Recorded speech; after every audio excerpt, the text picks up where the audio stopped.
All right, everybody. This is Kelly Williams with The Kelly Williams Show and Your Home TV. And it's time for The Kelly Williams Show. Yay! Okay, so I am really excited tonight because I've got the amazing, that's right, Lorenzo Lamas right here on the show.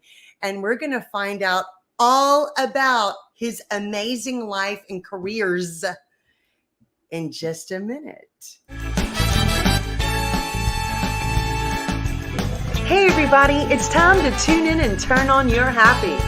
You're watching The Kelly Williams Show. Don't forget you can watch it anytime on the best network ever, Your Home TV. And you can also stream it live on Roku.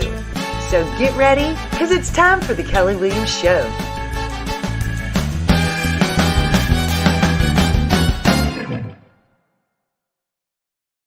All right. Very cute. I love your title. It's really cute. Thank you. Thank you so much. Okay, so I want to ask you, first of all, how are you? I'm wonderful. I couldn't be happier. I just recently, last April, retired from my decade of flying helicopters professionally. I started in Las Vegas flying tours there to the Grand Canyon. Then I went to New York, took a charter job there, lived there for a few years, then finally returned to Southern California, flew there for, I guess, the last 6 years, flying for a company that takes people to Catalina Island from that little heliport by the Queen Mary, if anybody is familiar. Oh, yeah. That's very cool. There's a very little heliport there. That wasn't our base. Our base was at the Long Beach airport, where all the aircraft would get maintenance overnight. But no, it was a lot of fun, and I really enjoyed it. But it was kind of time to do other things, maybe get back into doing some acting. So last year, did a couple of projects last year. So yeah, I'm excited about that. Well, we are going to delve into all of that and as the show goes on. But I want to know, where are you from? I was born in Santa Monica, California. Oh, wow.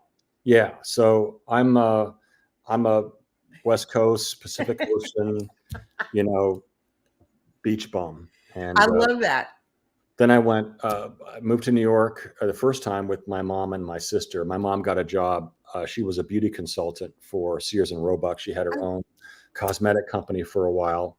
So we moved to New York when I was young, like 10, and then back out to California for my junior high school, a couple of years. And then mom got another job through her company, back to New York, and I went to New Jersey to a military school, a naval prep school. So yeah, that's very cool.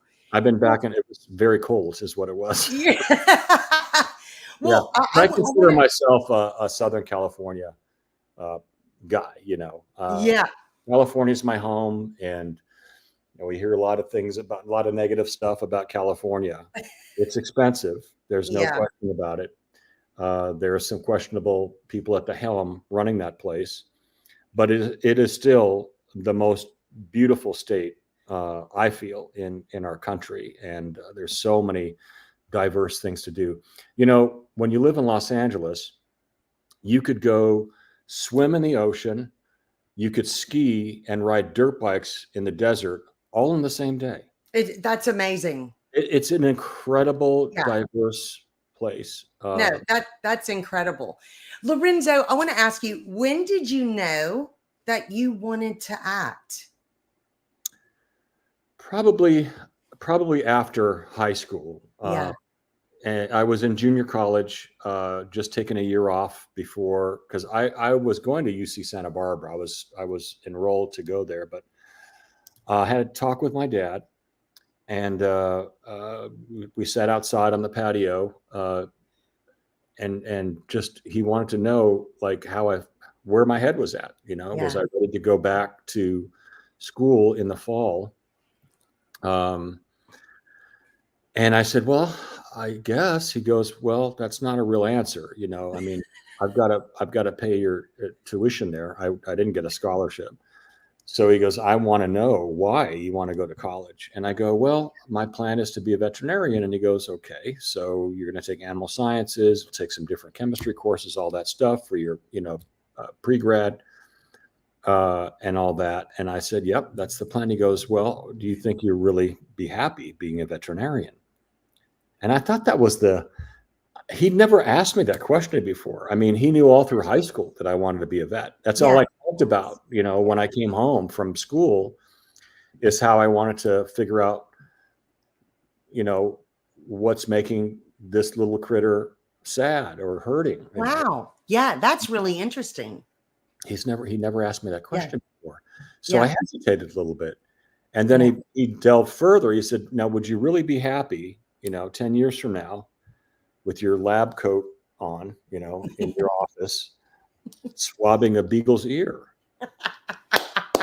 Or is there something else that you might want to do? And I just thought about it. I go, oh, I don't know. I mean, I've been to the set when you're working as a director, and I never thought of acting. But he goes, no, I'm not talking about acting. You choose another career. And I go, well, I really think if there was anything else, I might want to do that. Yeah. And he goes, it was a long pause, and then he said, oh shit. Because he then said, well, maybe you ought to take a year off. Yeah. To enroll at Santa Monica City College, take some courses, do a theater course, and see if it's something that you like. I mean, he was being very honest and very pragmatic.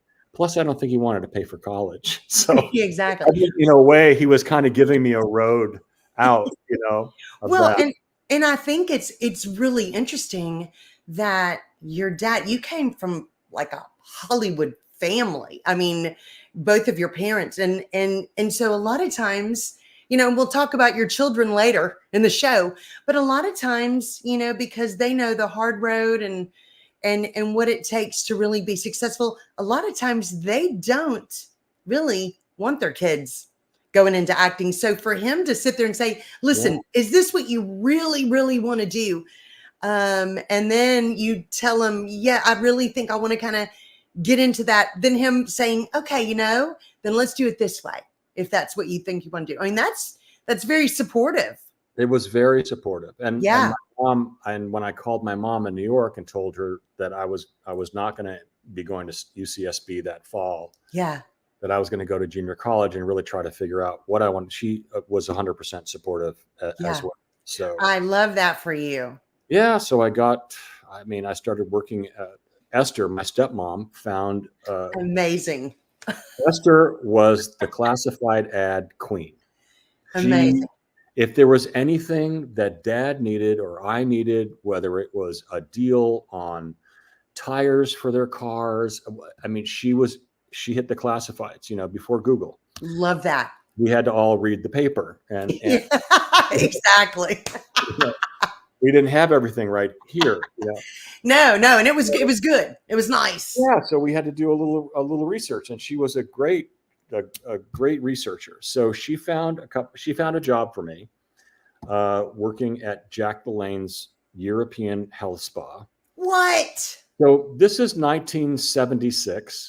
This was prior to the fitness craze. Yeah. Of the 80s. It was just at the beginning of that, and people were going to the gym, but there were men's days and ladies' days. Nobody worked out. Oh, that's crazy. On the floor. Yeah. Together. Yeah. There were men's days and women's days. So it was a part-time job. I worked on men's days, and I learned about, I became fit, I would say my junior year of high school is really the first year that I kind of went out for sports. So I was aware, I knew my way around a universal machine, but this new job was just great because I was able to work out like on a regular basis, and I helped people change their bodies, and it was very fulfilling. Yeah. And then I park cars at night, and I pump gas on the weekend. So I had 3 jobs and was going to college on the days that I wasn't working at Jack LaLanne's. Yeah. And found this theater thing. I remember just being on stage the first time and feeling oddly comfortable because I'd never done anything in high school. It was a military school, so they focused on very regimented subjects, naval history, the extracurricular activities. You had your chess club. Oh, you wow. know, I mean, you had math club. It Yeah. was just a very different mindset, away at school. So I was never really given a chance to even see if I could like stand up and talk in front of strangers. Yeah. Yeah. So that was a wonderful experience. And then Dad, he had a friend that was an executive at Universal Studios. He was a television executive, but he had written a book on acting. His name was Tony Barr, and it was called Acting for Film, or no, The Film Actor. And Dad knew Tony and asked Tony if there was room in his night school. Tony taught acting along with two other coaches a couple times a week at the Columbia lot, which was just down the road from Warner Brothers. And so I remember this as if it was yesterday. I'd just gotten a car. I bought a car from a body shop. It was a 1966 Triumph Spitfire, little 4-cylinder, convertible sports car. I paid like $400 for it. Somebody had it painted, brand new paint at the body shop, and then left it there. Like they never came to pick it up. It'd been sitting on the lot for like 6 months. Oh my gosh. So I think Dad saw this car like out in front of this body shop on Santa Monica Boulevard. He kept seeing it. He finally went in, and everybody spoke Spanish. And that's one thing. Like Dad would talk to anybody that spoke Spanish. Gas station attendants. We would go to the lumber yard to pick up stuff because Dad was a kind of a hobbyist, a carpenter, like Harrison Ford. He'd make furniture. Oh, I love that. He would just speak Spanish to everybody because he was Argentine. He was born in Venice. And so we stopped in. He asked this guy if this car by chance might be for sale. And I guess the body shop owner says, yeah, I mean, I guess, like, it's been sitting here for 6 months. And Dad says, what do you want for it? He goes, well, I don't know, $300. Yeah. So Dad put me in his car. We went back, and I bought the car. Anyway, I love it. I digress. So no, that's okay. Because I want to ask you. Go ahead. I want to ask you. Do you remember your very first paid job? Yes. And how old you were? I do. I remember because my dad was, during the latter part of my dad's life, obviously the roles for Latino actors really weren't very, Latino actors weren't in demand. Yeah. In the early 70s. I mean, really, it's thankfully gone through a tremendous amount of renaissance. I mean, you have actors like Ricardo Montalban and who was a really good friend of Dad, but then Edward James Olmos and comedians like George Lopez. I mean, it's really changed, right? Yeah. For the better, for the Latino. Absolutely. Latino artists, it's really been amazing. But back then, it was very. It was, you were stereotyped if you were Latino. Yeah. Mm-hmm. And so Dad, he did some television, usually playing like a European wealthy, businessman, or maybe he was like a gangster or something like that. Yeah. But, so he started directing television in the mid to late 70s. Oh, and wow. He was directing a show called Switch with Eddie Albert and Robert Wagner. Oh, and my goodness. CBS. And this was 1976. And he brought a script home that he was directing. And he said to me that evening, he said, Lorenzo, let me ask you something. And by the way, I had been going to the Film Actors Workshop. Right? Yeah. I'd been there for 6 months. Laura Rose, my coach, told me just recently from this that I was ready to go out and start to audition, that I was ready to Oh my gosh. like Wow. I could cold read. I got her stamp of approval to get out Incredible. and start auditioning. So Yeah. I had a couple of auditions. It was just really like a meet and greet. I didn't Yeah. really have an agent that was plugged in. Dad's friend, the cowboy star Don Red Berry, had an agent, and Don, for my dad, as a favorite of my dad, asked his agent if they would represent me. It was Mike Rosen and Associate, Dade Rosen. So yeah, I had a little bit of an agent, but I mean, Is that who got you your first job? Or when your dad brought home the script? Here's how it happened. So Dad brought the script home. He said, Lorenzo, there's a very small role in this episode of a young soccer player. And the soccer player is being blackmailed into throwing the game. So would you like to come in and read? I can get you an audition for this part. Wow. And so I said, yeah, of course. So I went in and read. So Dad was directing. Who was producing? Oh, gosh. It was probably like 4 or 5 people. The casting agent was in the room. Yeah. Dad was in the room. John Pizer. Now that was another show. So I read the part, and there was a very emotional scene where I just hated myself for fixing a game for these crooked people that basically had the goods on me. They knew something that I didn't want to get out, and they made me throw the game. And in the audition, I threw the sides against the wall, and I got very upset, very angry. I started crying angry tears. And wow. And everybody in the room was like, wow, that really good, Lorenzo. Like, great. Yeah. So that was my first television role. And I got Oh my goodness. I got my SAG card because John Pizer, that's who it was. John Pizer, the producer.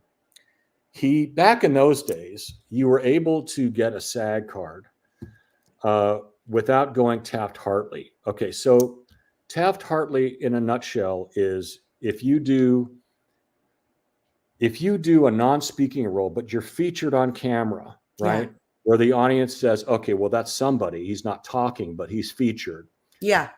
The next time you do an on-camera with a line of dialogue, they can Taft-Hartley you, and you can get a Screen Actors Guild card. Okay. So I didn't have that prior appearance on another show, but John Pizer said there were exceptions. If a producer called SAG and said, we've exhausted all possibilities, there's absolutely no one on the planet that can play this Czechoslovakian soccer player. So nice. Yeah, but back then, you check some boxes and you're in, right? They saw something very special in you, because I would think that would be kind of rare. Yeah, it was rare, and I think because Dad was working as a director in a lot of the productions. I mean, he did a lot of spelling shows. He did a lot of Lorimar shows. He was a very busy television director.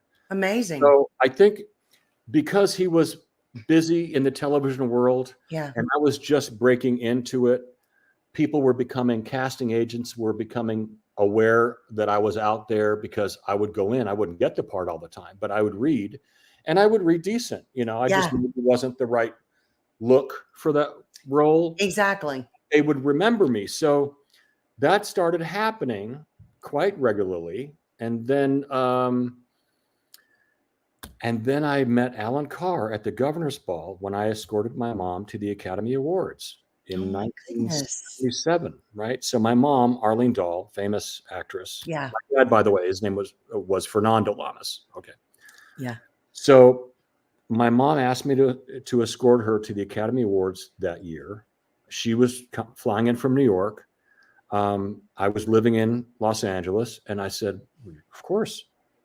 Yeah. Took her to the Academy Awards, which was a mind-blowing experience for this 18-year-old. Yeah, incredible. Wow, well, like you just watch this stuff on TV, and all these people are bigger than life, and there I am sitting 4 rows behind, Sylvester Stallone, who was up for Best Actor. Amazing. So that was an amazing award ceremony, because that was the year that Stallone won Best Actor, and his script, Best Screenplay, and unbelievable. John Adkelson, the director of that movie, was nominated for Best Director. Wow. And it won. Bill Conti wrote this amazing score, Gonna Fly Now. I mean, it's one of the best ever.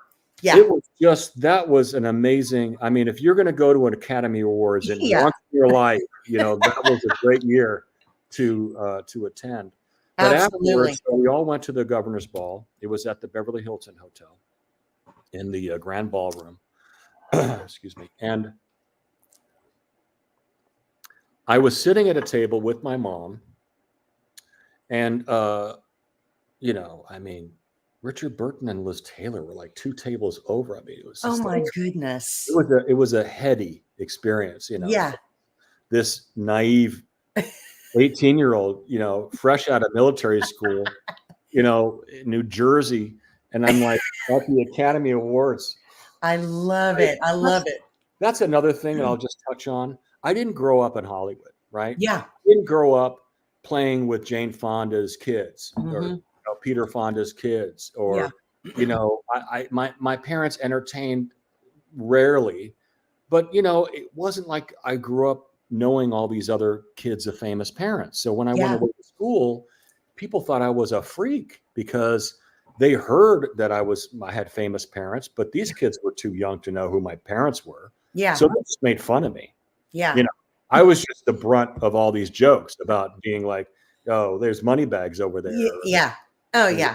There's lame ass. He's got famous parents that we don't know. It's like, it was just a freaky thing. Yeah. So I'm there at the Governor's Ball, and Shirley Eder, who was a very prominent publicist at the time, PR lady at the time, and a friend of my mom's, she came over to our table and she goes, Arlene, you've got to introduce Lorenzo to Alan Carr. Alan Carr was a very flamboyant producer, manager.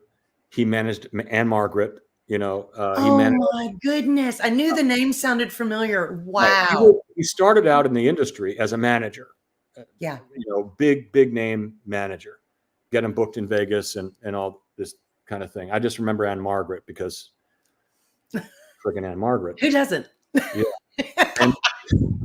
But he was getting into production. He's getting into producing movies. Oh, wow.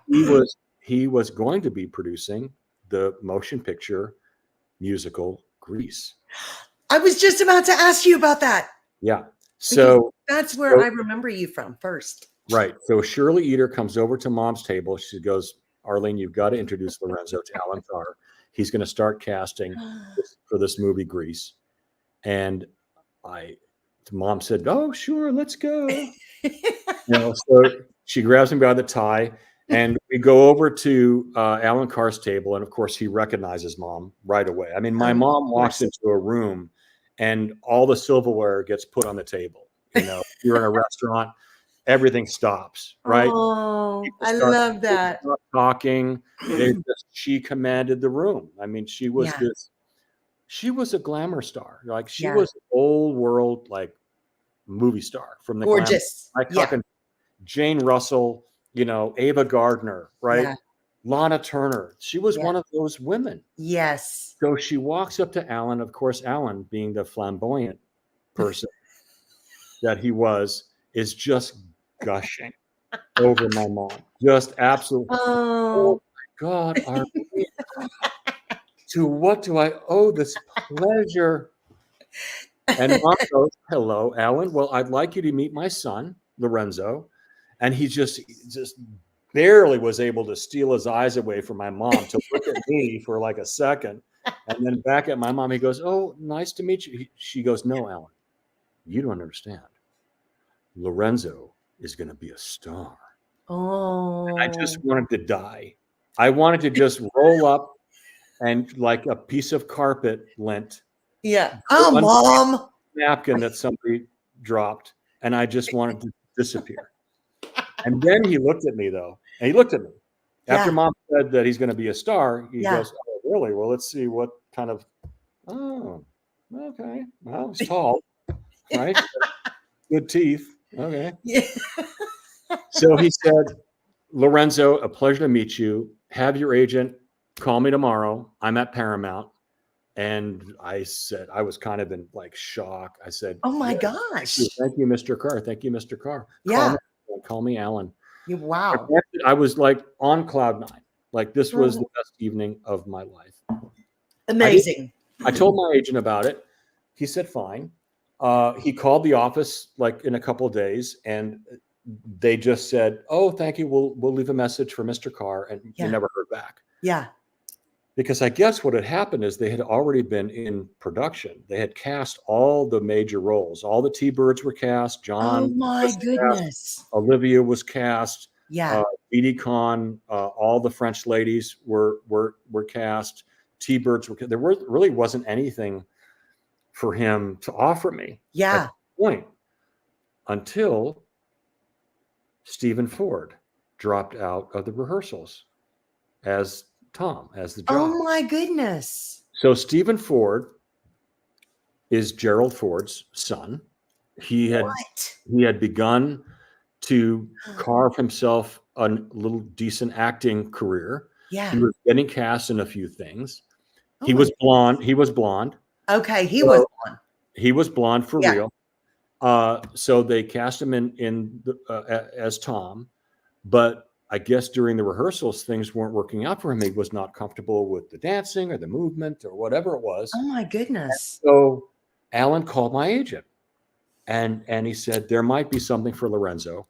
Can he come to the office? So I ran over there to Paramount, went up to Alan's office, and he said, so we have a thing where we lost our Tom. Would you be interested in playing that role? There are no lines. And I said, well, yeah. Exactly. To be in a Paramount movie I'm in. With my crush, Olivia Newton-John. Exactly. You don't even have to ask. I mean, I'm there. You want me to move on to the lot tomorrow? Like, what's going on? And he said, okay, great. Now, one more thing. Would you mind dyeing your hair? And I said, what color? Because I would have dyed it purple. I don't. Yeah, exactly. Whatever. Wow. He goes, well, blonde. You need to be blonde because Tom is blonde and John has very dark hair, and you guys could be practically brothers if I put you guys side by side on camera. So you need to be blonde. Yeah. So there I was the next day in the chair at Jose Iber, Beverly Hills.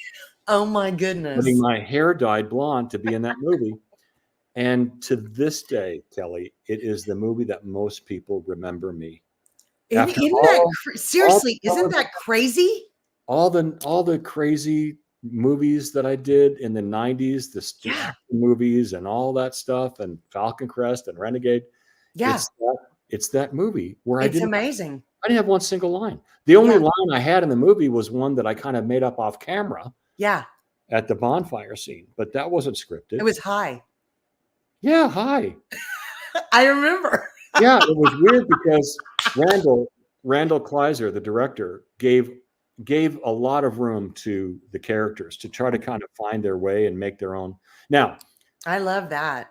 Jamie Donnelly and Dee Dee Conn and Michael Tucci, Barry Pearl, John, Jeff Conaway. Oh amazing. Stockard. They'd all done the musical on stage. Oh my gosh! I did not know that.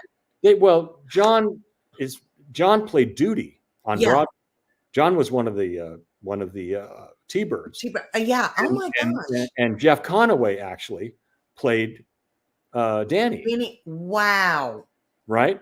So now Jeff is Kanicki, and John is Dodie, and John is delivering, man. He is delivering. He is delivering Danny like nobody's business. Like Yeah. I had seen the musical on Broadway because I was back east in New Jersey. Yeah. And my mom had arranged for my junior class to go on a bus trip into the city to see the musical. Oh my goodness. I was very popular that week. Yeah, So I'm I was sure. very popular, knowing that my friends were going to owe me something for getting them all in to see the Broadway play. Because number one, we were stuck on that campus. It was a military school. We didn't get out. Goodness. A couple of weekends a month, you'd get to go to town and bowl. Wow. Yeah. Tom's I not a lot going love on that. Tom's River. But so we all got on the bus, and it was a big thing, and everybody snuck Seagram's 7, and it was a great night. Yeah. And but again, like I said, everybody was rehearsed. They all knew their roles. I was just like this goat, on this mountain, looking for my herd because I've just stuck up there on a ledge, not really knowing how to get down. But Pat Birch, who was the choreographer of the movie, she was absolutely phenomenal. She came out. I go to the lot first day of shooting, but we weren't shooting. We were still in rehearsals. We weren't shooting. These were rehearsing the dance numbers. So I go to one of the sound stages. They're rehearsing Grease Lightning. Right? Yeah, I love it. Lorenzo, hold that thought because we got to take a commercial break. We're going to be right. It's like a real talk show. I know it. We're going to be right back with more with the amazing Lorenzo Lamas right after this. Unwind by the water at South Shore Harbor Resort, the premier waterfront getaway located just south of Houston. We are the ultimate getaway with a range of activities for all ages. Soak up the sun by our refreshing pool or spend a day on the water. Pamper yourself at the relaxing spa and savor delicious cuisine at our on-site restaurants. Book your stay now and enjoy a rejuvenating vacation experience. South Shore Harbor Resort and Conference Center. It's time to enjoy. All right, and we're back. Yes, we are with back. The amazing Lorenzo Lamas, everybody. I know. It's exciting. Okay, so you said you went to, we're talking about when he was in Greece, of course, Right, which the first day and crazy was I was to report to the soundstage where they were rehearsing the number, that big great number, Grease Lightning, with the hot rod, so and fun, all that stuff. And John is up on a hoist, sitting on a 327 engine, and they're lowering the engine. And I was like, wow, I'm looking at this like real time. Oh and my gosh. The choreographer comes over to me. She sees me sitting in a corner, and she comes over. She goes, "Hi, I'm Pat Birch. I'm the choreographer. You must be Lorenzo." And we shake hands, and she goes, "So nice to meet you. So I guess you heard that we've had some trouble with Tom." And I go, "Well, how can I help?" She goes, "Well, have you ever danced before? Do you have any dancing experience?" And I go, "Well, I go to the disco a lot." This is 1977. Oh, my weekend's off. No, this is 1977. Donna Summer, Casey and the Sunshine Band. This was the height of disco, man. I mean, this was like a Friday and Saturday night. I was at Rex's Fish Market on Sunset Boulevard almost every night, dancing my ass off. Sweating through my my polyester, your satin shirt, my satin shirt. So with the big collar, of course. She absolutely laughed, and this was like Saturday Night Fever had just come out like before. Oh, so good. So she goes, "Okay, well, do you have any formal training?" And I go, "No, unless you count karate. I take Taekwondo." Yeah. And she goes, "Okay, so you're flexible." I go, "Yeah, I can do a split." And I dropped down and did a split. Right? Oh, wow. She goes, "Oh, wow. Okay, well, I'll file that away." She goes, "Well, show me some moves." So, I did a little bit of the hustle because I knew that, right? Love it. And she goes, "Okay, all right, well, good. It's better than the last time we had." That's hysterical. But that was it. That was the beginning of a wonderful 6 weeks of shooting for me. It was amazing. August of 1977. I'd say the only low low point of the whole shoot Yeah. was the day we were doing the carnival scene at the end of the movie. Yeah. And it was a 3-day shoot, and one of those 3 days was the day that Elvis Presley died. Oh So my there was goodness. a huge, like, you could feel it. It was kind Oh, of, that's everybody was awful. bummed out, and we had to juice it up. Oh And my goodness. at the end of the movie, they do this big number, and it's just, everybody was just kind of Yeah. sad. And I was crushed because I was huge Elvis. Yeah. I mean, I Oh played my his records at gosh. school, up Yeah. on deck after Yeah. studying all before taps. I Oh had his wow. records Yeah. on. We had, I mean, a lot of rock records too. Like, the best time of music was Yeah. when I was a teenager, right? I mean, Oh my Led goodness. Zeppelin, Yeah. and Ozzy Osbourne. Yeah. I mean, just so many iconic Eagles, so many iconic Oh yeah. music. Yeah. Anyway, I digress. So that was really one of the best, if not the best, film experiences that I've ever had. So the fun. camaraderie. I love that. I love that. Okay. So Lorenzo, a lot of my viewers remember you, well, not only from Greece, but Falcon Crest. So Yeah. 9 seasons. You were nominated for 2 Soap Opera Digest Awards and a Golden Globe. And if people don't know this was very cool to know. You are the only one who was on all 227 episodes. Yeah. That's crazy. I had a very good agent. That was my second. Yeah. That Well, deal. Well, But how did you end up getting that role? Do you remember? I auditioned for that role. Yeah. So I didn't have anybody, like Dad Yeah. calling up Lorimar and saying, "See my kid," right? So Yeah. I went in to audition several times. I had like 2 or 3 callbacks. Wow. The last callback was at CBS Television City on Yeah. Fairfax, and I remember the particular scene. I was reading with the character that played Cole, right? Yeah. So it was a Lance and Cole scene. Now, Cole was Lance's nemesis, Yeah. right? They were born to hate each other from different families, and it was Yeah. all about the wine country and one family against another, like trying to ruin each other's crops and trying to Yeah. steal land, and like it was like Dallas with grapes. Basically. Exactly. There's a lot of Yeah. a lot of drama going on, a lot of like catty stuff happening Yeah. between the women, and it was just a great show. I mean, It was so good. that was so the show in that decade, the 80s. It was the decade of excess, just Yeah. in general, right? I mean, Ron Reagan fixed the economy, Yeah. and everybody was like, let's just buy everything. Yeah. We're doing so good. Our businesses are flourishing. Exactly. Let's get that Lamborghini, damn it. Yeah. I want that. I want to go to Bloomingdale's and get that Bob Mackie dress. God damn it. So, I mean, everybody was going crazy. And Yeah. these shows like Dynasty, who I'm very good friends with John James, who Oh, one of my peers. love that. He was on Dynasty. I was on Falcon Crest. Another good friend of mine, Charlene Tilton, Dallas. Yeah. We had Oh, Flamingo Road, Morgan Fairchild, who later came on Falcon Crest. Yeah. On Flamingo Road. All these wonderful shows.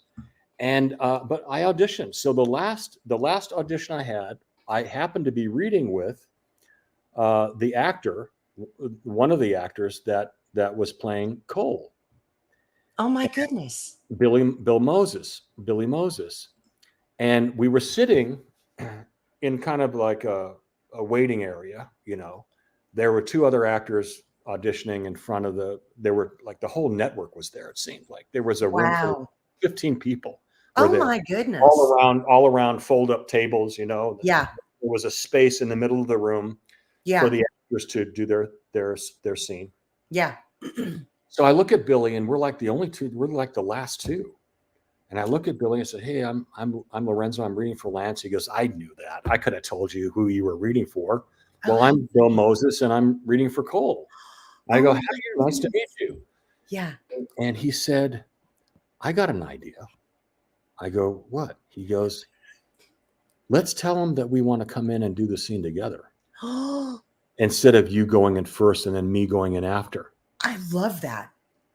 I said, yeah, that's a good idea. Oh my goodness. Two better than one. Yeah. So the casting agent came out and she said, Lorenzo, and I said, well, hold on a second. Would you go in and would you ask the director if I could read my scene with Bill Moses? Yeah. As Cole. And I'd be happy to read Cole after. Yeah. But can we go in with me as Lance and him as Cole? Yeah. And she went in the office and she came out. She says, yeah, come on, go do it. So Bill and I rehearsed the scene before we went in. Yeah. And we went in and we nailed it. Yeah, that is awesome. We were both off script. We didn't have our pages in our hands. We got in each other's faces, you know, and when the scene was ended, we held that look in each other's face. Amazing. Like we would punch each other. Yeah. And then the woman who normally would be reading the dialogue said, okay, well, that was great. And everybody was like, wow, that was great, wasn't it? Yeah, that was terrific. We should do more of that. Have them read together. And oh my goodness. And so they said, okay, thank you both. And we left. They didn't ask us to stay and read each other's parts. Wow. Yeah. And we were both cast. Incredible. That is amazing story. There were probably 10 people reading for each of our roles. Yeah. Incredible. And Billy thought of that idea and it got us the role. Yeah, amazing. And we were in. So we went up to shoot the pilot in February. There were no grapes growing anywhere. All the vines were completely barren. So they had to truck up in big, production design trucks, all these fake vineyards. And they placed them in the background, right? That's hilarious. 3 or 4 rows. I remember the director saying, well, we're never coming up in February again. That's for sure. Because there weren't any grapes anywhere. Amazing. But we did the pilot, and the pilot was called The Vintage Years. It wasn't Falcon Crest. Yeah, I read that. That's interesting. And Robert Foxworth was not playing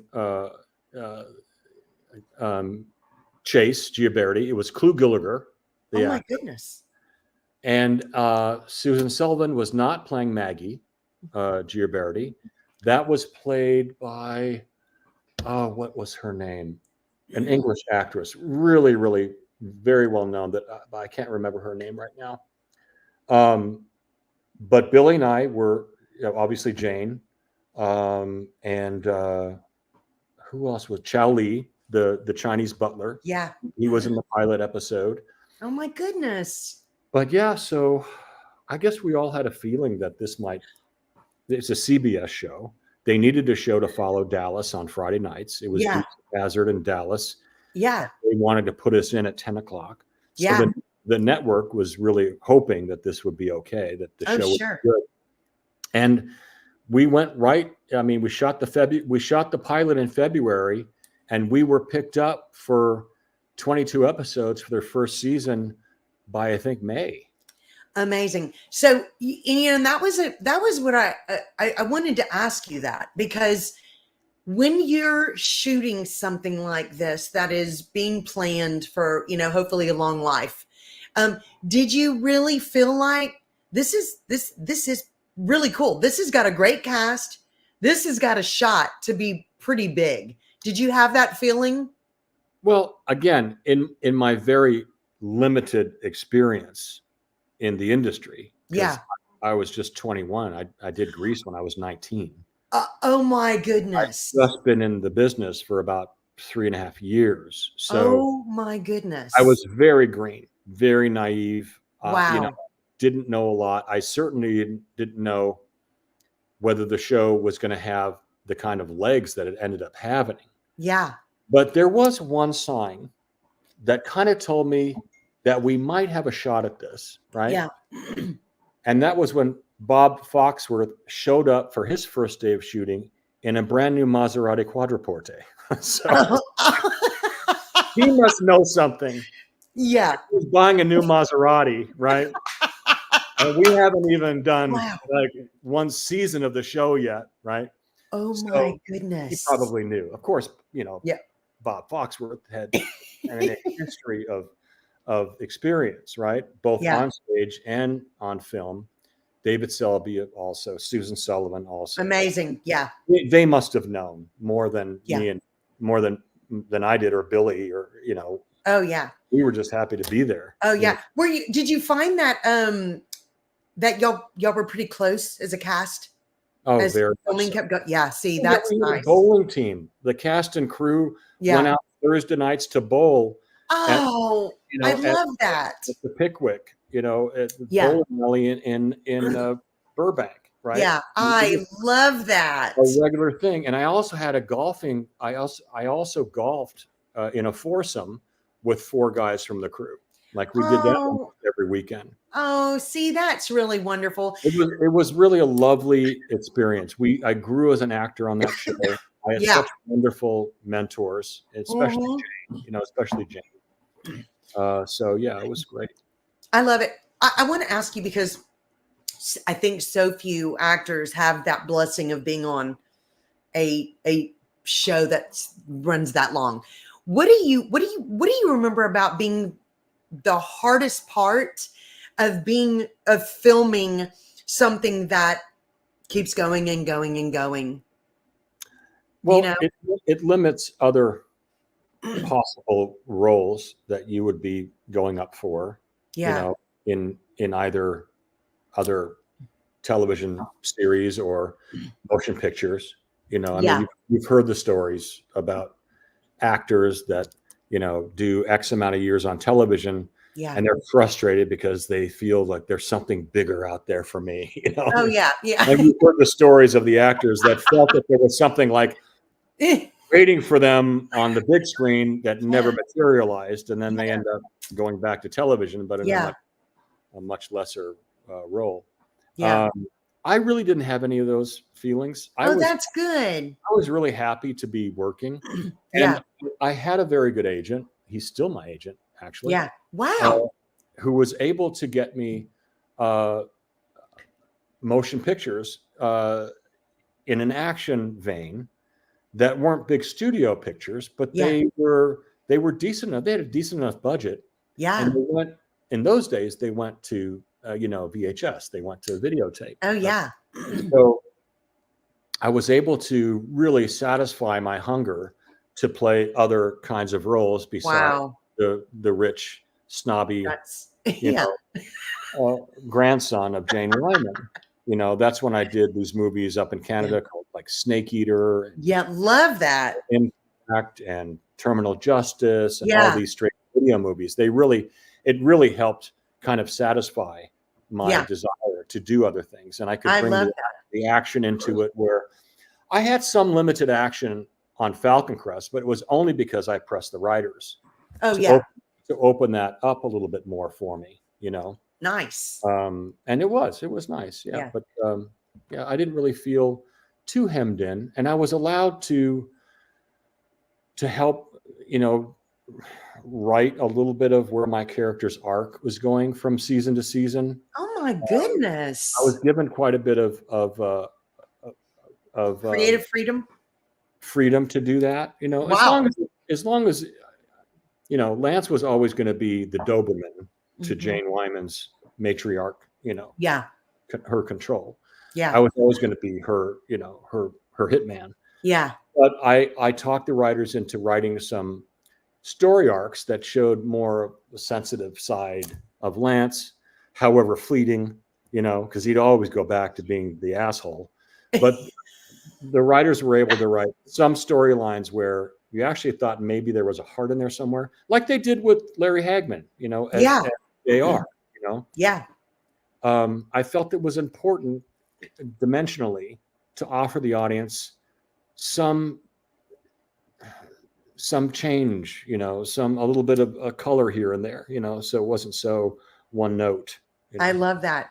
Well, guys, we have been visiting with the amazing Lorenzo Lamas, and we're going to find out more about his incredible careers right after this commercial break.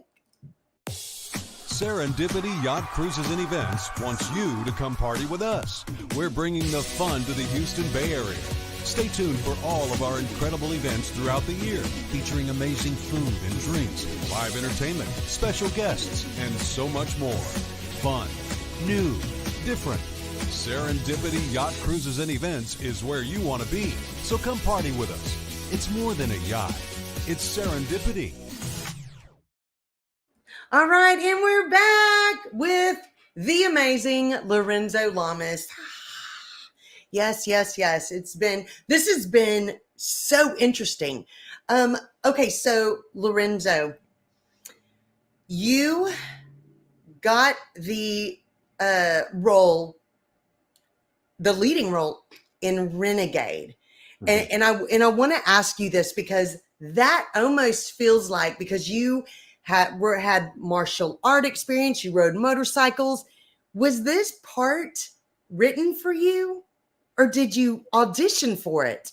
It wasn't written for me, and I didn't audition for it. It's an interesting story because, so remember I was talking a little bit about these action movies that I did in Canada throughout the 80s, the latter part of the 80s, the early 90s, and it was building a foreign audience for me in that action vein. Yeah. Right. I mean, I remember my agent telling me that they were deficit financing these low budget movies just based on the fact that I was playing the role in the movie. So they would go and get money. They would raise money in Europe to guarantee the movie would have the budget to be shot, number one, and then have distribution to guarantee back end percentages, right? So I had a little bit of this going on, and Falcon Crest helped because Falcon Crest was also an international show. We were in over 100 countries, dubbed in over 60 languages, right? Amazing. So that helped my international, it's not TVQ, it's just awareness, right? Yeah. So I think Stephen Cannell kind of had this in mind in the back of his head, but I didn't know. I didn't know what was going on until my agent called me and said, Stephen Cannell would like to meet you in his offices. And I go, what? He wants to meet me. What? I auditioned for a number of his shows. Auditioned for Wise Guy, I think once or twice. The A-Team I went in and read. I think I auditioned for The Greatest American Hero. Oh my goodness. These are all Stephen Cannell shows. Wow. 21 Jump Street, I had auditioned, but I never got it. I never got the role. There was this like, it's a wonderful read, but not really quite, a fit for the role. Yeah. I didn't know what he had in mind, because he never hired me. But I went into his office, his secretary, Grace, who I knew her because she see me, regularly in the office reading. I said, hi, Grace. She goes, oh, hi, Lorenzo. Stephen will be right with you. And I'm going like, all right. Do I want to ask her what this is about, or do I want to just go in cold? And I decided I'm not going to ask Grace. Yeah. I'm just going to go in. So she goes, okay, Stephen's ready for you. You know where the office is. And I go, yes, I do. So I walked down the hallway into Stephen's office, and he was just like at the end credits of the A-Team, sitting behind his desk. His hands weren't on the typewriter, but there it was, the typewriter. Oh my gosh. At the end of the shows, like A-Team, he'd take a piece of paper and love it. Stephen Cannell Productions, right? So there he was.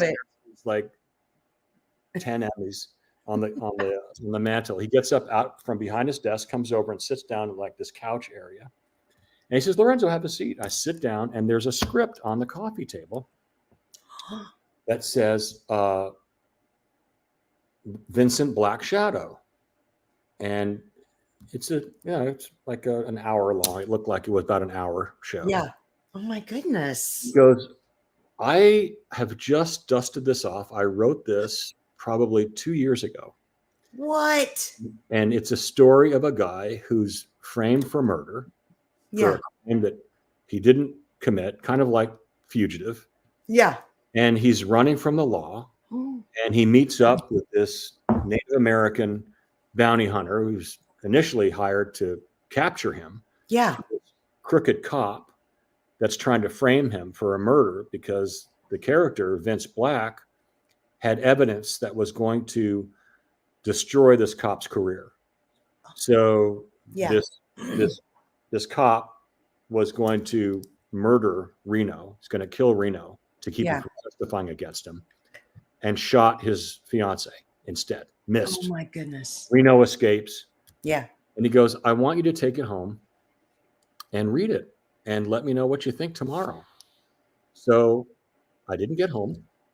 I actually sat in the garage under the building and read the script from first page all the way to the last page. Yeah. But I didn't want to call him then because that would be like too anxious. Right? He told me to call him tomorrow.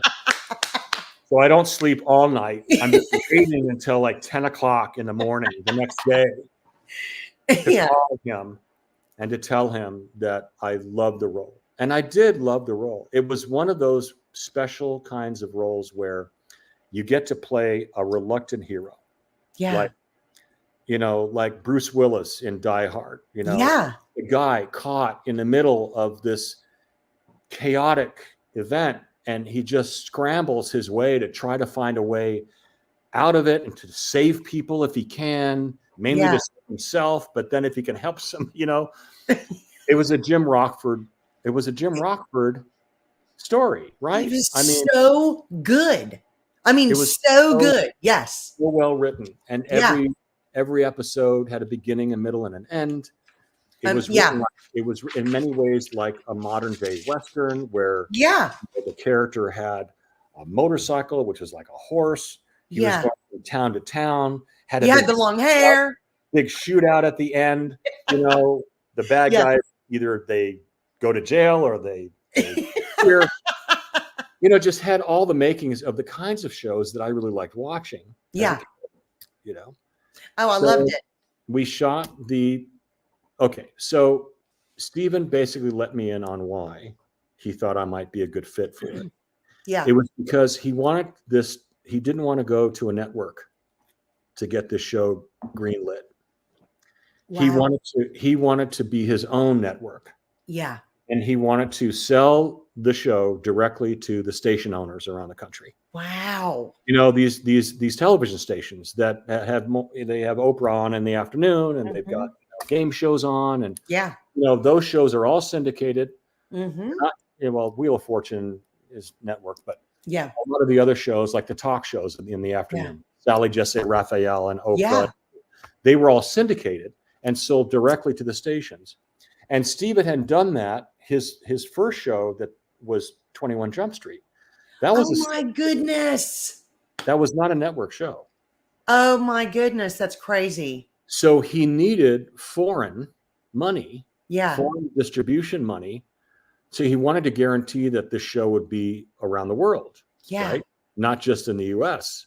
So he needed an actor that had a good name for independent in distribution. And there you go. So that's how I got the part. So, very cool. Yeah. That's amazing. Okay. Did you do your own stunts? I did all of the fighting. I did all by myself because I had been, at that point, I think I got my black belt already in Judo Jiu-Jitsu. I had another belt in Taekwondo. I was doing it for fun, for exercise. Yeah. During Falcon Crest, I was still going to the dojo and learning, and then in 1989, the same year, that was like our last year of Falcon Crest. Yeah. I'd gotten my Shodan, right? My first degree. So that's amazing. I told Stephen this. I said, because in the script, they were like bar fights with old-fashioned John Wayne punches, and and I said, would you mind if I incorporated some martial arts skills into it? And he says, I love it. Great. Yeah, put it in there. It made all the difference in the world, I think. I think it made the character stand out, and then Chuck Norris came out with Walker, and which again was a great role for Chuck. So It's good. funny. We'd have guest stars on our show, and then they'd catch a flight. We shot the show in San Diego. They catch a flight from San Diego. They go to San Antonio and do a walker the next week. So Oh my a lot of our goodness. guest stars would come and do Renegade. Then they go to do Walker, or they do Walker. Then they come over and do our show. Yeah. They Love were it. very similar in that way, and they were both syndicated, right? Yeah. Yeah. That's amazing. But two of my favorite shows. But really, prior to that, there wasn't a lot of martial arts on television. No. I mean, Steven Seagal was doing his thing. I think Out for Justice came out, was his first movie. Jean-Claude Van Damme was kind of doing his thing. Yeah. But they were movies. There wasn't anything They to were watch movies. on There really TV. wasn't anything on television. Yeah. I love that. So that was great. And the fact that I had been riding motorcycles at that point. Yeah. I mean, I got my first Harley. I was 18. I was 1977. So, Amazing. Amazing. I had that. I mean, I would pinch myself on the set on some days where I'm riding a motorcycle in behind a camera or in front of the camera, and I'm going like, I'm getting paid. Exactly. I'm getting paid to do this, I know and getting well paid to do it. Yeah. Yeah, it was great. I bought a house in San Diego and everything. Oh my It was goodness. a great experience, and I'm still to this day. My friend Branscombe and I are we're tight as ticks. You know, That's amazing. we still call each other probably 3 or 4 times a month to check in. Oh, I love that. I love that. Well, you've had, I mean, your acting career has really been amazing. Do you think you've had a favorite role that you did? Is there something that really sticks out to you as saying, really? I mean, really, it was Renegade, because that role was really, I felt in many ways, it suited me more than anything else I'd ever done. Yeah. I was so comfortable in his skin, Yeah. to the point Amazing. where when I would have things in my life come up where I had to make decisions, they were challenging, I just lose sleep, I would ask myself, what would Reno do? Yeah. I love that. He wrote such an iconic character. That guy, Reno, was such a stand-up dude, man. Yeah. It was Like, just so he good. had the conscience of a saint. Yeah. So I would ask myself, what would Reno do in this situation? I love that. Well, So I read Yeah. that, everybody remembers you had that long hair Mhm. in that show. Well, I read where you actually showed up and you had cut your hair and you had to wear a wig. Is that correct? The last season, I wish I had that decision. I wish I could take back. But I had a manager at the time who really felt that during the hiatus of the 4th and 5th season of Renegade, Yeah. there was a movie that was presented to us, for me, that he really felt was going to be my groundbreaking motion picture debut. It was the part of an FBI agent, and I was going to be playing opposite Roy Scheider, Wow. from Jaws. And Yeah. it Amazing. was going to be a real tour de force, character wise. Yeah. And my manager just said, dude, he said, can't we just get you to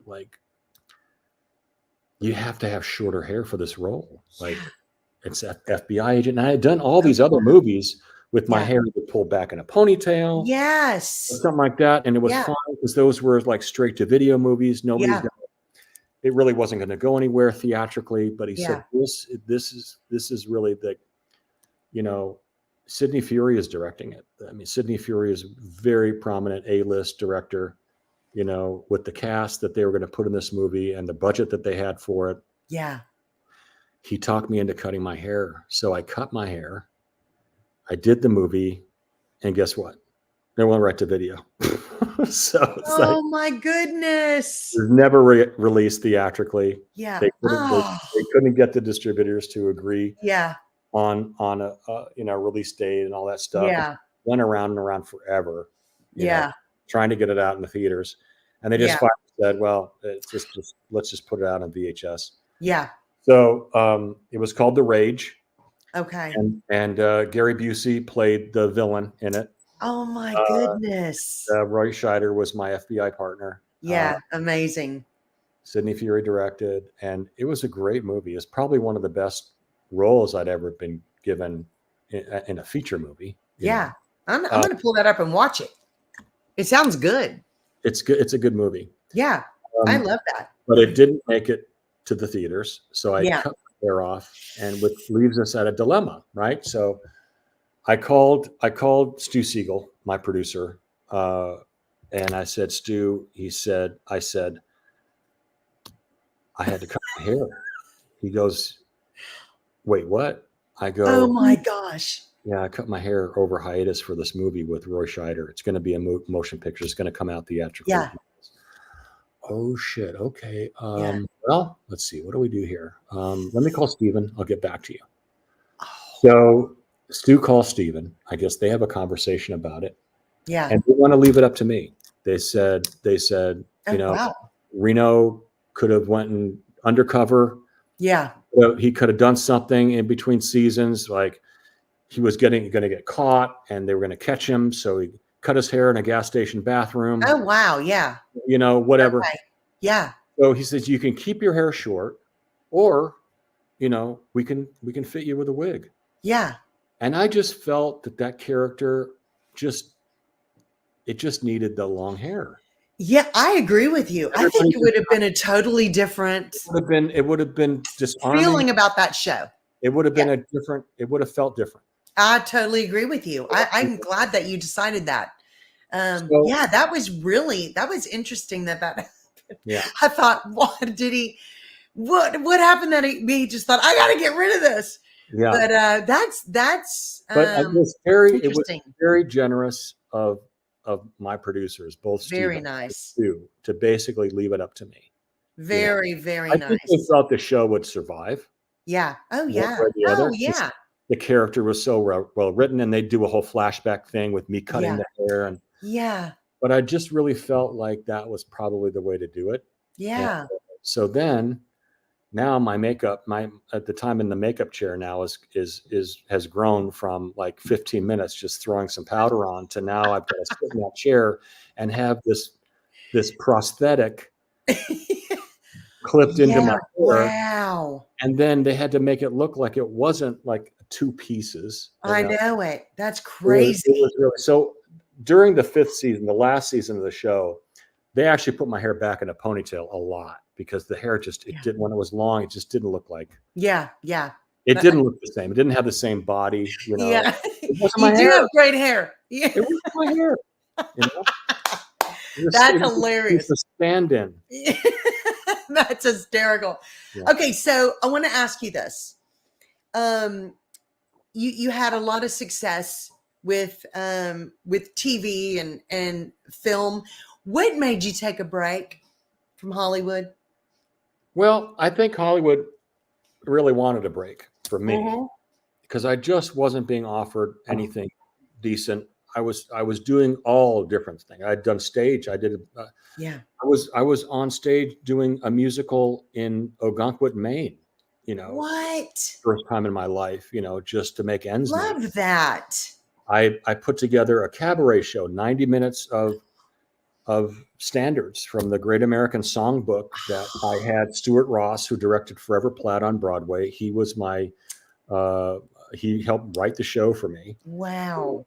It was called Lorenzo Talks About Love. And it was really a tribute to my parents. Yeah. We picked all those great old standards, you know, like Oh, God. Night and so Day good. and Kiss of Fire. And Oh, so good. Besame Mucho, all those old great songs. And he wrote a wonderful tribute to my parents around those songs. Oh my goodness. So I took the show and with my musical director and we Yeah. toured the East Coast. I opened at Feinstein's in New York at the Regency. Wow. My first opening was like, man, I mean, talk about baptism by fire. You know, Oh my goodness. Rex Reed was in the audience my opening night. What? Thankfully wrote a good review. Yeah. So the show had some longevity to it. Yeah. I did that for a year or two, did some musical theater, I played the King and the King and I in a couple of different productions. Oh, I know. I love that. I did Zach, chorus line. I mean, Oh gosh, so good. I had been a film actor. My dad Yeah. didn't send me to, I didn't go to Howard Fine for scene study. I went to Tony Barr's film acting workshop, right? Yeah. To learn how to act for the camera. So I had no idea how to stand on stage. I had no idea about body and body control. And it's so different. So different. Yeah. But I took some courses. Really what happened was I showed up early for rehearsals for the first musical I did was The King and I in May. Love it. And I showed up early to work with the director on stage, on stage movement. And they hired the choreographer to come a week early just to work with me on movement. Wow. It was hard work. Yeah. And I had to learn all the songs. And oh my goodness. But I think by the second week of a 3-week run, I finally felt the King. I finally felt like etc. I finally had that bearing, that he needed. Yeah. But it took a while. It was different. But so I did that for a couple of years, and then that kind of dried up a little bit. And I'm going like, what the hell am I going to do? I can't get a film job. I can't do this musical thing forever. When I went and toured with my cabaret, I would have to pay the band, Oh yeah. I'd have to buy their hotel room. Oh yeah. So of all the money that I might have made, half of it went to my musicians. Exactly. Gladly pay. But, it wasn't really cutting it. It's a lot of hard work. I had all these crazy aircraft ratings that I got, when I was on Renegade and then Air America and then did these other movies up until 2001. Yeah. I was flying. I had owned airplanes. I had gotten my commercial helicopter license. Oh my goodness. All as a hobby, all for fun. Wow. And just one day I'm going like, what am I going to do? Like, what can I do? What skills do I have besides acting? Yeah. And, well, I've got all these silly ratings. Like, maybe I should just try to be a pilot. Amazing. Yeah. So I looked into that. I called my friend Roger, my mentor, my aviation mentor. Yeah. And he said, well, you could do airlines because you got more time in airplanes, but they're going to move you to either Arizona or South Carolina to fly for a feeder route. You're going to be away from your kids. Yeah. Or you could do helicopters because helicopter pilots usually are home for dinner. Oh my goodness. I said, yeah, but I only have 250 hours in helicopters. I got over 1,500 hours in airplanes. He goes, well, you go get a flight instructor rating and start. Because if you're teaching people how to fly helicopters, you're not paying for the aircraft and you're getting paid to teach. Oh my goodness. So I called my sister in New York and I asked her if she could loan me some money to go back to flight school. Because I was literally I was broke. I was living in a little apartment in Beverly Hills with my 3 daughters, Alexandra, Isabella, and Victoria, all under our same roof. Oh yeah. A little 2-bedroom. Just working month to month. Yeah. So I didn't have the money it took to go to flight school. So my sister gave me the money. I went to flight school. I had to get an IFR rating, which is instrument flight rules. I had one for airplanes, but I didn't have an IFR for helicopters. And all the major operators nowadays, because of the insurance that these companies have to pay for, they want all the pilots to be instrument rated, right? Yeah. Even though we'll never fly in clouds especially in California. Oh my goodness. Pilots never fly in clouds unless you're working for a big company back east where it's a 2-pilot operation and the helicopter is an autopilot like an airplane. Those are big helicopters though. Yeah.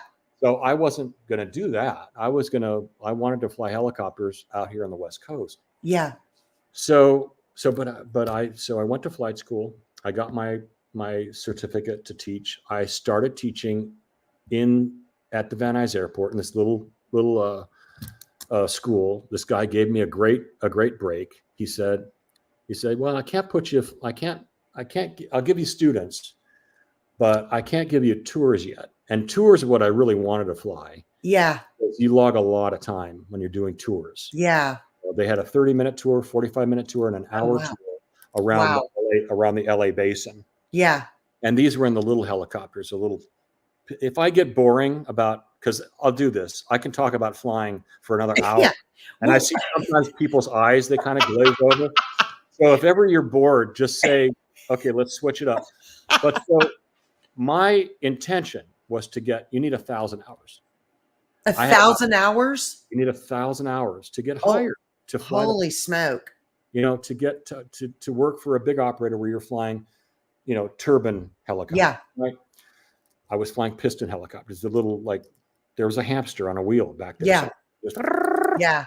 But they were great learning helicopters. I taught a lot of people how to overcome their fear of helicopters by teaching them how to fly these things. That's amazing. And it took me about a year and a half. And I still had to struggle as an actor to do jobs from here and there because flight instructors, they make like $60 an hour. Yeah. I was getting maybe 20 hours a week, Oh, goodness. Yeah. So it took me about a year and a half, but then I got my 1,000 hours. I set my resume out, and I went to a Heli Expo, which is a big, it's just a big convention for the helicopter industry. And they have a lot of larger companies there, including sightseeing companies in Oh, wow. Las Vegas, Colorado, Alaska, the Gulf of Mexico. Oh, my goodness. All these different.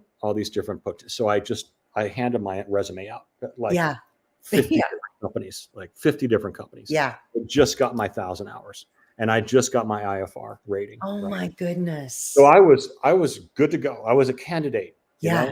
Just hoping that somebody would call me back. I did get a call back from this company, the second largest company flying tours out of Las Vegas. Wow. The major company was Maverick. So, and this company was Sundance. Wow. So I was asked to come out and interview. So the interview is 1 hour of oral where they give you scenarios and they want to know what you would do in a certain situation. Yeah. And is the flight training, right? So they do a flight check to make sure you're not going to crash their helicopters, right? So we did the oral. I think the oral went great. Then they give me their line flight instructor to go out and fly their helicopters. Now they didn't have Robinson helicopters, the ones that I had 1,000 hours in. Oh no! I had I had 2 hours in a Jet Ranger, which is a turbine helicopter. But have those. They had these A-Stars, right? Which I knew about. I loved the A-Star, but I didn't have any time in them.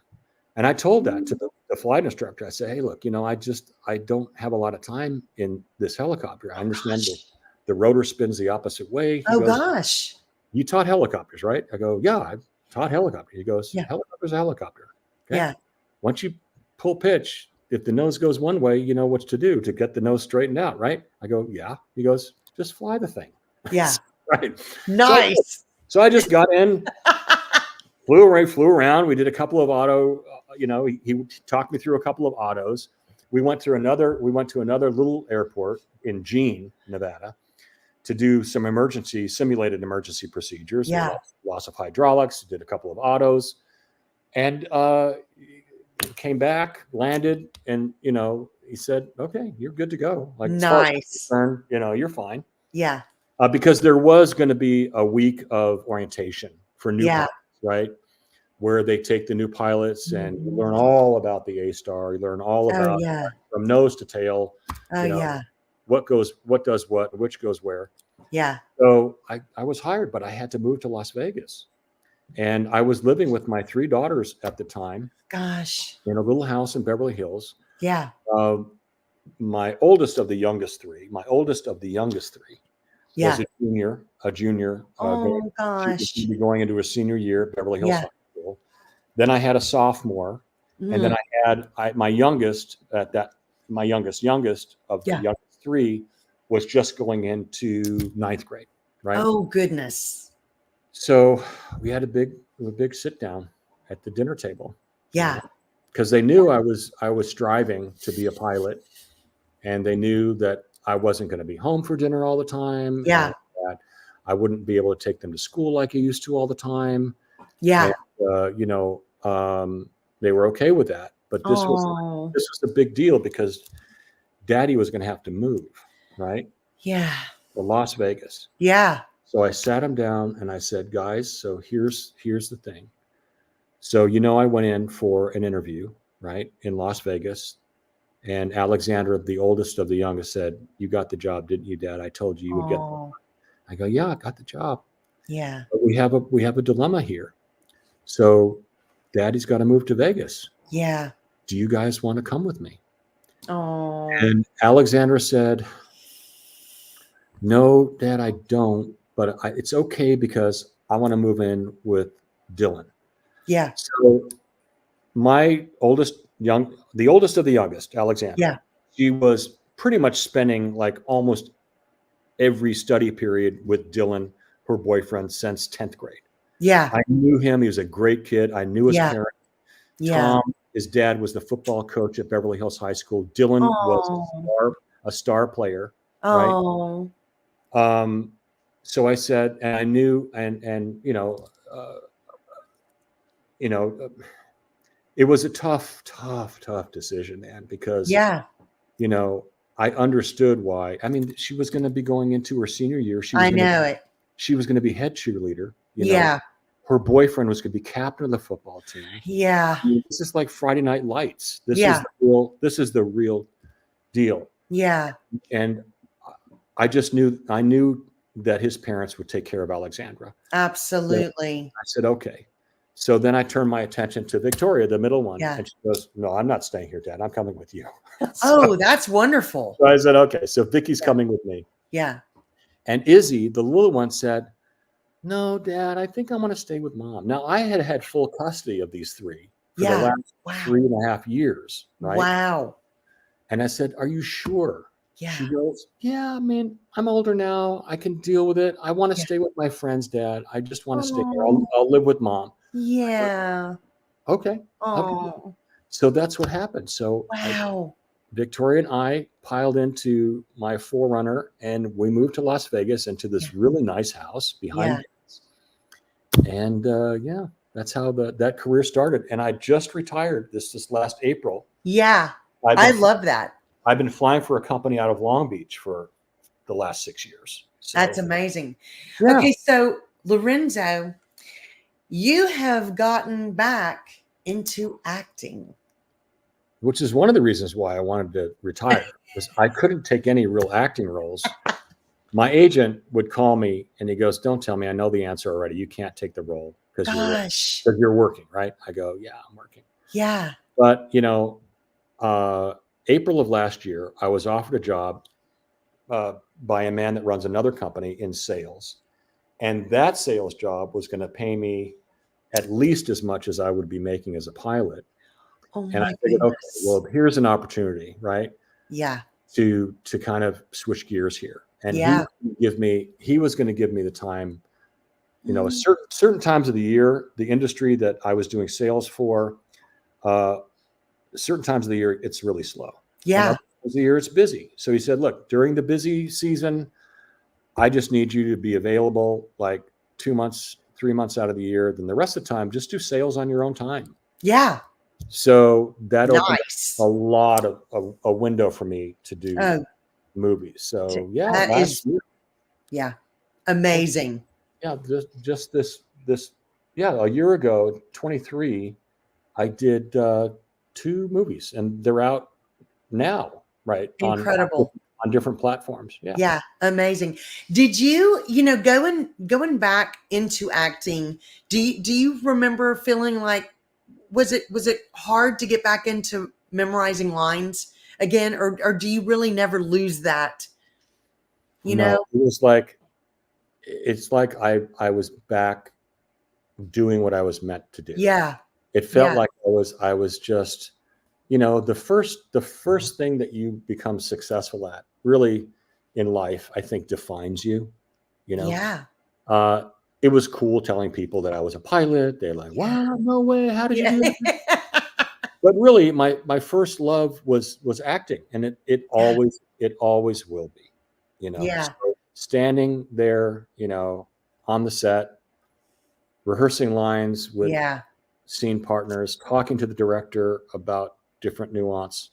It's just where I belong. You know? I love it. Do you ever have, over your years of acting, is there anything you do specifically to get ready to act or to shoot on shoot days? Well, I mean, in the 80s and 90s, most of my acting was done shirtless. So I'd go on the keto diet for 6 weeks before. Thankfully, I don't have to worry about that too much anymore. Nobody's going to be throwing me in a bed with a 20-year-old. So I'm safe there, right? That's hysterical. I just play like older men now. I play like dads, like gangsters, That's suits. fun. Yeah, in suits and pajamas. So. Yeah, I love that. I love that. Okay, so you have 6 gorgeous kids. I do. I'm very, very blessed. Yes, extremely blessed. We'll just say that. Are any of them following in your footsteps for acting? Yeah, I mean, I'm going to say 2 kids and 1 granddaughter, who I have to tell you, my oldest daughter, Shane, has given me 2 beautiful grandkids. My grandson, Lion, who's 9, and my granddaughter, Press, who's 12. Oh. And Press she is a little star. I mean, she could go on a Disney TV show tomorrow. Oh my goodness. That sparkle, Yeah. Yeah. I mean, I've seen her on stage productions where she's acting in junior college productions with adults. And my goodness. Like holding it down. Yeah. Like, this girl.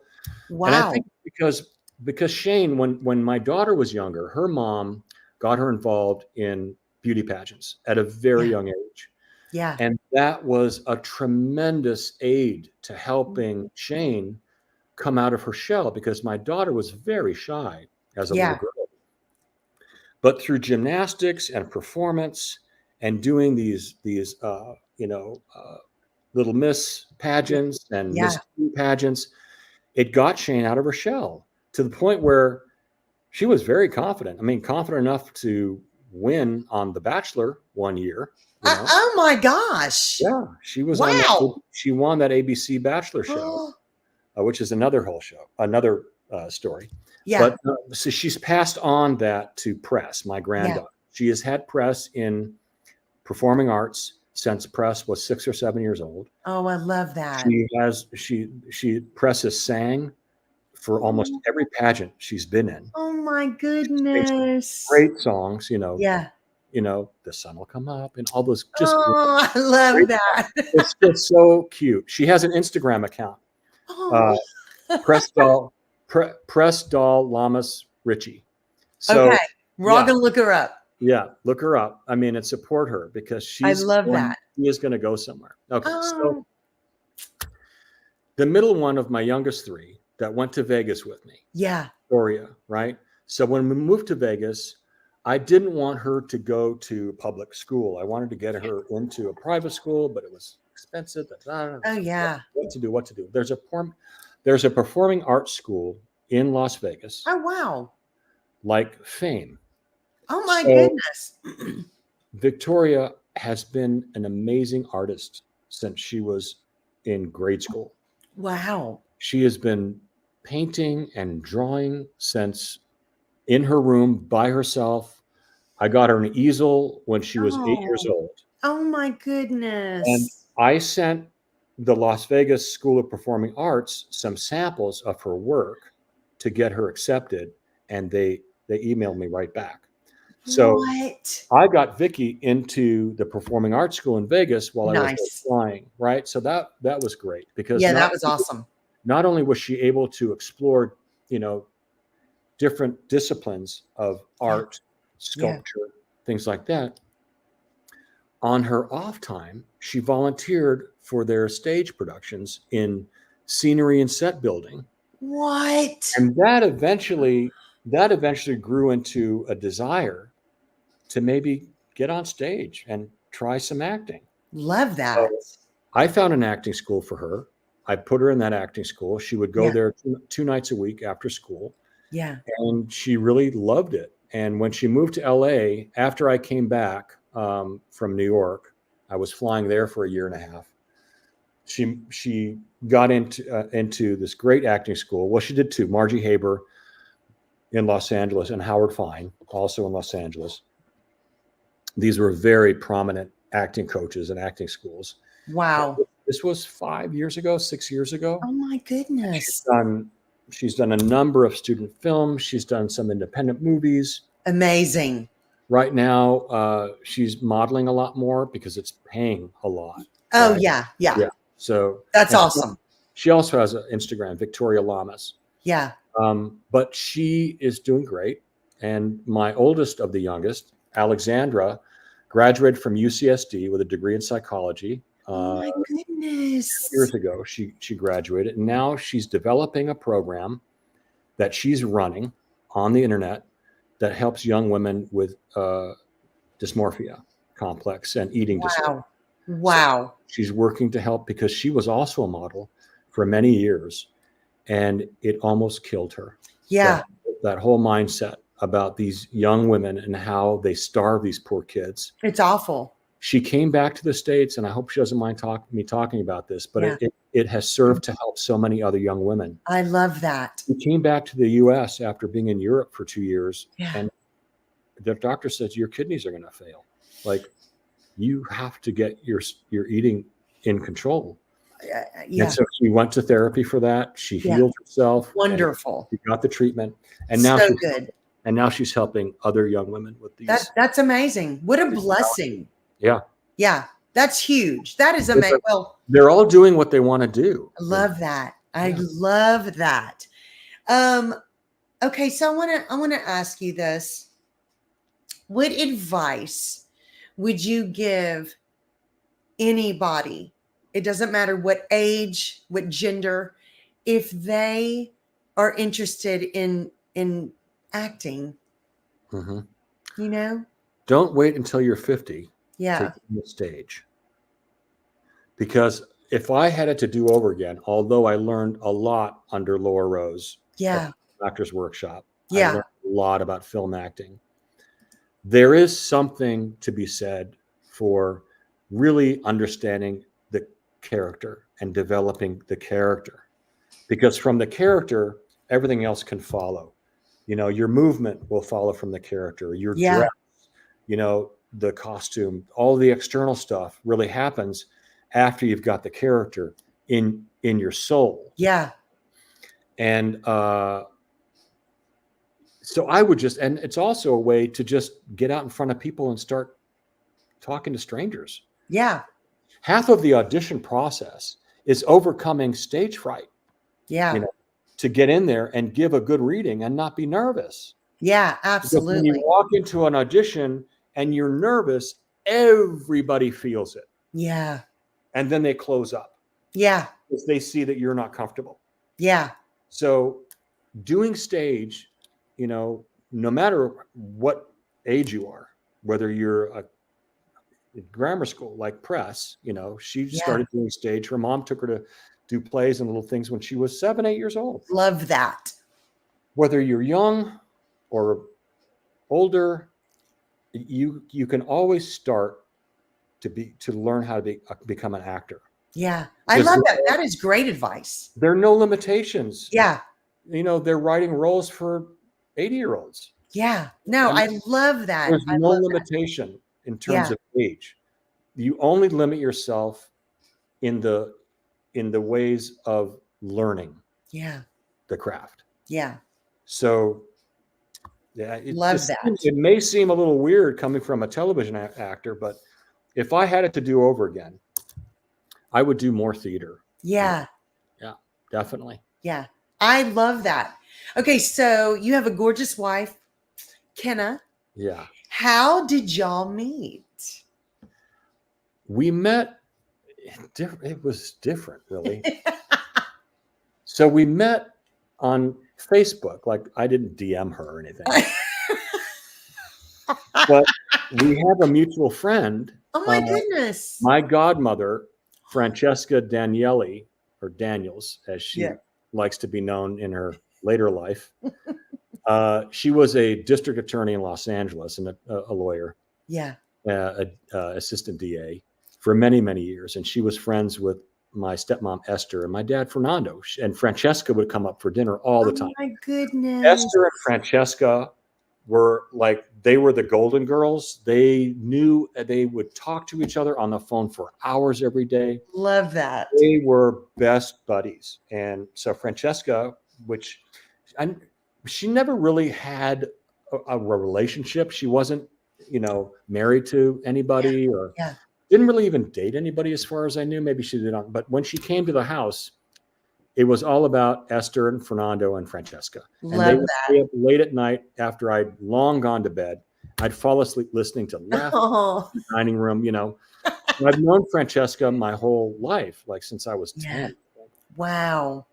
And one year, I think 10 years or so ago, Francesca had attended an event at the Beverly Hilton to raise money for some charity. And Kenna happened to be there. Kenna was living in Los Angeles at the time, like 2014 or 2013, 2014. And she was living in Los Angeles with her then husband, and they attended this event. And it was typical of, a charity event. It's like long event, they'd stop serving drinks like an hour before. Like, exactly. Way too early. Do we leave? Do we go to the bar? Like what? So Kenna and my godmother, Francesca, found each other in this big room. They'd never met each other before. What? But I think Francesca was sitting at a table like by herself. And Kenna was just blown away by the way this woman looked. I mean, at the time, she was probably in her late 70s. Yeah. She had those great Jackie Onassis glasses on, dressed to the love neck, that. She lived in Doheny Towers for all the years that she was in Los Angeles, my goodness. and shopped at I Magnin. I mean, just was put together. Love it. And and Kenna, who appreciates style, just walked up to her and said, I have to tell you that you are the most striking woman that I've ever seen. Yeah. I hope when I'm older, I look as magnificent as you. Yeah. And Francesca says, oh, darling, come sit down. Yeah. How sweet. Tell me more. I love it. They talked to each other that night 10 years ago for like another hour, just the two of them. My goodness. And they had stayed in touch over the years. Kenna was obviously a friend on Francesca's Facebook page. And I think one day Francesca posted a picture of herself. She had moved to Florida, to Boca Raton. She posted a picture, and I commented something on a picture. Said, "You never age." You said, "You never age, do you?" Oh my God, Francesca, how do you remain so amazingly beautiful? Yeah. And it was just a nice compliment. Yeah. But this person, Kenna Scott, liked my comment. Oh. And I said, "Who's Kenna Scott? Who's that?" So I immediately picked up the phone and I called Francesca and I said, "Francesca, who's Kenneth Scott?" And she goes, "Oh, Lorenzo, let me tell you, if you ever get a chance to meet this young woman, she is beautiful. She is smart. She's a liberal, but it's okay. But she is absolutely drop dead gorgeous. You have to find a way to talk to her, to at least call her." Yeah. I don't feel comfortable calling her, but maybe I'll message her on Facebook. She goes, "Yes, message her on Facebook." So I did. I messaged Kenna and I said, "You don't know me, but you know my godmother, Francesca." And I thought that was really sweet that you liked my comment. And, where are you living? Where are you? Yeah. She goes, "Well, I'm in North Idaho, da, da, da, da, da." And so we went back and forth. Oh, look who's calling right now.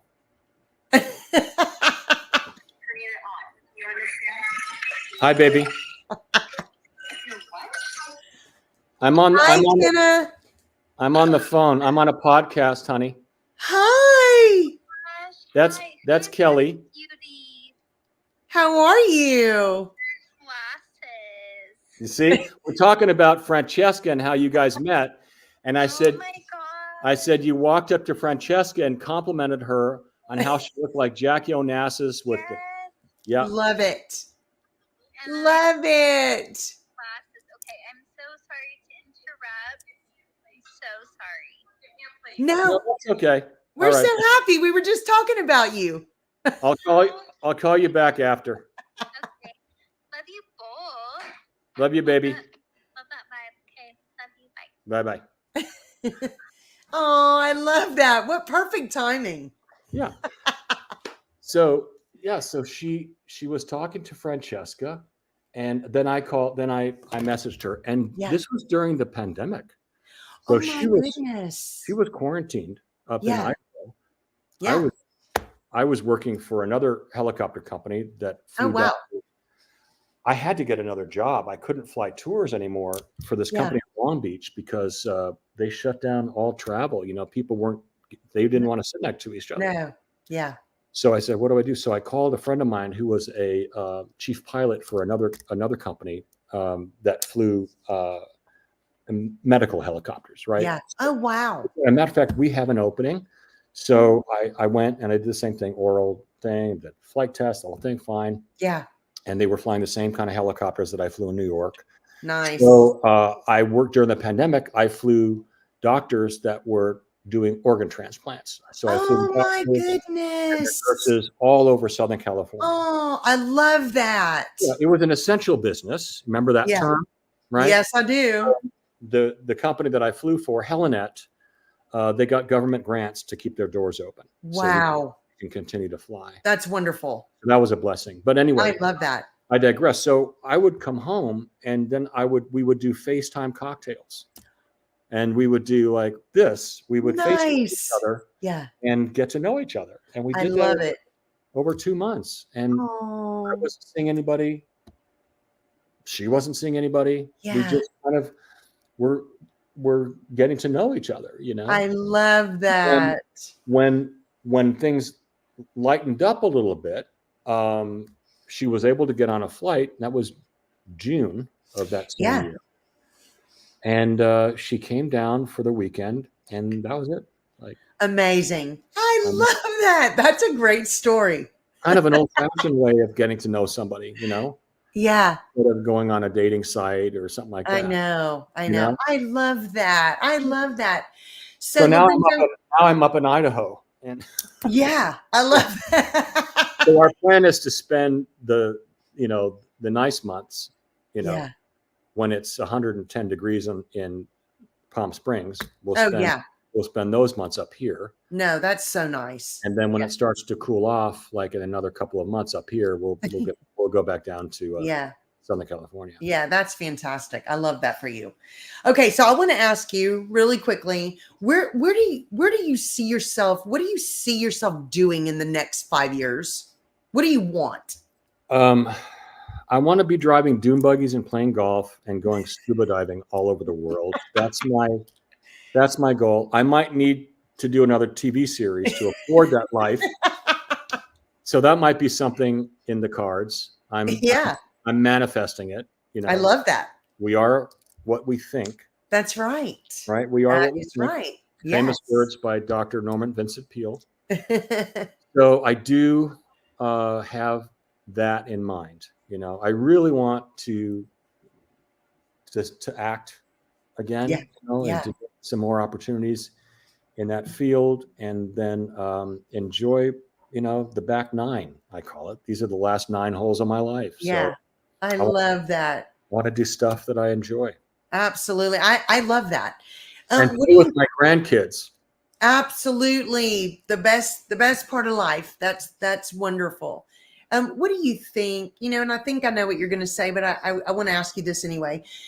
You've really enjoyed an amazing life. You've been extremely blessed.